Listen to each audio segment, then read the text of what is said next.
ପିଲାମାନେ ଆସ ପରିବାର କ'ଣ ଜାଣିବା। ତୁମେମାନେ ଯେଉଁଠି ରହୁଛ ଏବଂ ଯେଉଁମାନଙ୍କ ସହିତ ରହୁଛ ସେଇଟା ହିଁ ହେଉଛି ତୁମର ପରିବାର।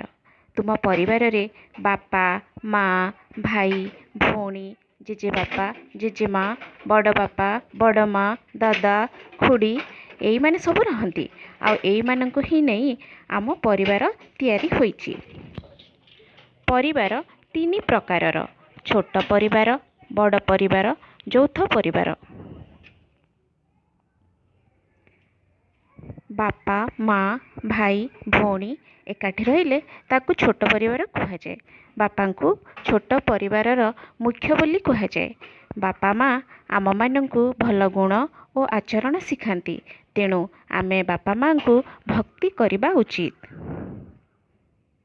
ଗୋଟିଏ ପରିବାରରେ ବାପା, ମା ଓ ଦୁଇଟି ସନ୍ତାନରୁ ଅଧିକ ଥିଲେ ତାହାକୁ ବଡ଼ ପରିବାର କୁହାଯାଏ। ଯେଉଁ ପରିବାରରେ ବାପା, ମା, ଜେଜେବାପା, ଜେଜେମା, ବଡ଼ ବାପା, ବଡ଼ ମା, ଦାଦା, ଖୁଡ଼ି ଓ ପିଲାମାନେ ମିଶିକି ରହିଲେ ସେହି ପରିବାରକୁ ଯୌଥ ପରିବାର ବୋଲି କୁହାଯାଏ। ପରିବାରରେ ଯାହାର ବୟସ ବେଶୀ ତାଙ୍କୁ ଘରର ମୁଖିଆ କୁହାଯାଏ। ଜେଜେବାପା କିମ୍ବା ବାପା ପରିବାରର ମୁଖ୍ୟ ଅଟନ୍ତି।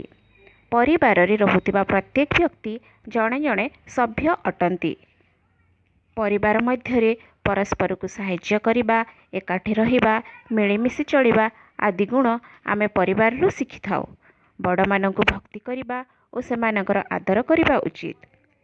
ତେଣୁ ସବୁବେଳେ ମନେ ରଖିବା, ପରସ୍ପର ମଧ୍ୟରେ ସ୍ନେହ, ମମତା ଥିବା ଓ ମିଳିମିଶି ଚଳୁଥିବା ପରିବାର ହିଁ ସବୁଠାରୁ ସୁଖୀ ପରିବାର ବୋଲି କୁହାଯାଏ।